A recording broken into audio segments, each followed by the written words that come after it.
Hey everybody, welcome back to part 2 of the two-part mold for the M-38 scope.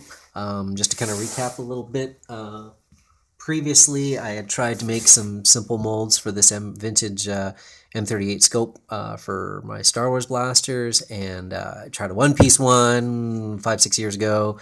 Mediocre success, two-part one with some pour spouts, okay success, and then most recently I did a bunch of work to try and box it in and cut in a bunch of extra keys to improve the alignment. And it yielded some decent casts, but I thought, you know what, I just kind of want the quality to be better. So I made a new mold, and in the previous video you can see where the scope was embedded in the clay and clayed it up. Just spent a bunch of time trying to make sure that everything was really flat, and you can kind of see it turned out really nice. So just spending that extra time and effort on making sure that the mold is good just yields much better production results, right? So I've boxed everything up. Just a little trick, I sort of labeled or just added some arrows to the edge of the box and put a blue line on it. Just, you know, when you're working kind of really quick and want to close things and you look at it, you're like, which side is up? So just labeled it there, and then put a bunch of petroleum jelly around the edge so that any extra resin that oozes out will not affect the mold too much. So I'm going to do a cast on this one. I'm going to do a 2 pours. Essentially going to fill each side almost up to the top. Just through trial and error, I've kind of estimated or guesstimated that this amount of resin will work. I'm using Smooth On 65D, and I know normally you're supposed to measure it out and then dump it into 1 cup, so I kind of cheat and put a little bit extra of the A in and pour it in. And it pretty much works out. This stuff is mixed by volume. Sorry, I'll just do it over here. I know I'm not supposed to do this over the mold, but I'm just doing it so you can see on video. And I'll move it over here. Yeah, it works really good. This is a great method that my friend Deo, who's a professional prop maker, taught me, and it's been just invaluable in terms of doing really good production quality molds and getting good quality and just being able to kind of churn them out quickly enough with decent quality without having to fiddle with bubbles and that kind of thing. So everything's stirred up here. I mixed it for about 30 seconds. Trying to work pretty quick. Trying to pour it on the high sides first. This mold is so small, it sort of doesn't really matter that much. What I'm doing is I'm jamming my fingers in and kind of just working out any surface tension and bubbles that might be in the mold, particularly where there's sort of screw holes or extra sort of details around the lip or edge of the mold, and especially the front and back tend to catch bubbles. So I'm just doing that to improve that a little bit. And I know it looks really messy. I'm not worrying too much about getting extra resin, you know, on the upper edges of the mold because they're pretty thin, and it's all going to kind of form like a fairly thin flashing. Oops, that's probably a little too much. It's going to form a really thin flashing around the mold that's pretty easy to remove once I do it. Sorry, just going to grab a paper towel. You'll see it yields very thin flashing that you can just peel off with your fingers. You don't even have to cut it off. So just making sure that I'm getting the resin into the corners there. This one actually looks pretty good. I'm actually just going to turn these sideways a little bit because I know the table's a little bit slightly uneven. So, but we're looking pretty good here. So what I'm going to do is, as this starts to set up, I'm actually going to mix my next batch, and I don't need that much. It's actually very little, and that's going to be kind of like the laminating layer to help bond the two surfaces together. So what I'm doing right now is I'm just running my finger along the edge, making sure that the resin is you know, worked in, and then just kind of releasing any trapped bubbles that might be on the very edge there. You'll see this stuff starts to set up fairly quickly. I can't quite remember the exact amount, but pot life is only like a couple minutes, 2 or 3 minutes or something on the 65D. So while that's going, Just off camera here, I'm mixing up another really small batch. We're getting very close to ready to doing that. So I'm just, I already poured in some So Strong black tint to tint the part B, and then I'm going to pour in the part A. So I'm just kind of watching this and seeing if it's going to start to kick soon. You'll start to see it cloud over, and that's pretty much the time that you want to pour in your other laminating layer or coat. So just keeping an eye on it. Grab a paper towel just to be ready for any kind of messiness. It looks pretty good so far. I'm not sure it's showing on camera, but I can kind of tell it's going to start to go soon. So I'm going to start to mix up my next batch, okay? And I'll pour that in.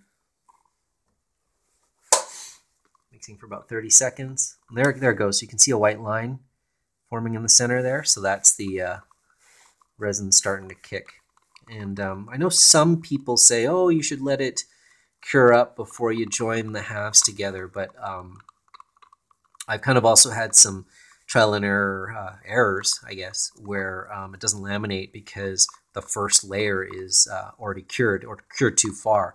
What you want to do is try to get it when the resin is just turning white. At least with the 65D, that's what I've experienced. And I think this is sort of the newer version of Smooth-On's Roto, which I used several years ago. And so it was pretty much the same thing. So you can see it's starting to kick pretty good there. I've mixed for about 30 seconds.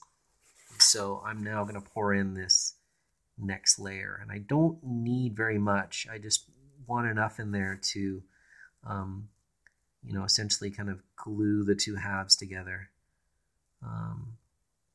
And same thing, I'm going to kind of, for this one, I'm just going to work it around the edges. You know, it's better to kind of overfill it than to have not enough. So I'm not too worried about it oozing out like that. It's just going to make like a thin flashing on the outside. That's about all I need there.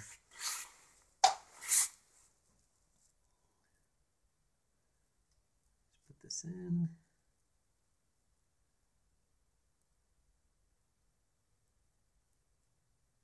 And because the heat of the first layer that I poured in, it's actually going to start to kick this layer fairly, you know, a little bit faster than it normally would. So I have to move pretty quickly. So I'm just going to wipe my hands off, and then I'm going to grab this one and just kind of check it. And as it starts to, not sure if the lighting's going to catch that, but as you start to see some ripples forming, you obviously don't want it to go white. You're going to want to close it over. So I think it's about time. So here we go. Hopefully that's lined up on the camera. Whoops. There we go. And I'm just going to put another mold on top of that just to give it a little bit of weight. I'm not going to put a ton of weight on it, but we're going to let that sit for about 15 minutes and we'll come back and see what that looks like. Okay. Hey everybody, thanks for hanging in there, and here we are. Everything's cured for about, well, it's probably been a little bit longer than 15 minutes, probably been about 20 minutes, and had a little bit of oozing on the side here. Just clean that off, but it wasn't a big deal. There wasn't really that much, so just going to use a scraper and pry this open, and we should be able to see. I'll try to hold this towards the camera a little bit. A completed scope. That looks pretty good. Lots of a little bit of extra resin around here, but I'm not super worried about that because it comes off really easily. I'll show you here. And I'm going to hold this up against my chest just so I can get a little bit of leverage. But what I usually do is try to, you know, pry some of this stuff off. And then that helps to,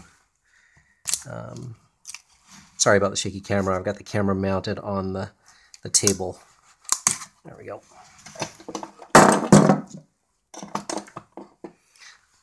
I'm just going to pull this, I'm actually just going to pull this up against my chest and then pull on this part of the scope. It's pretty much cured.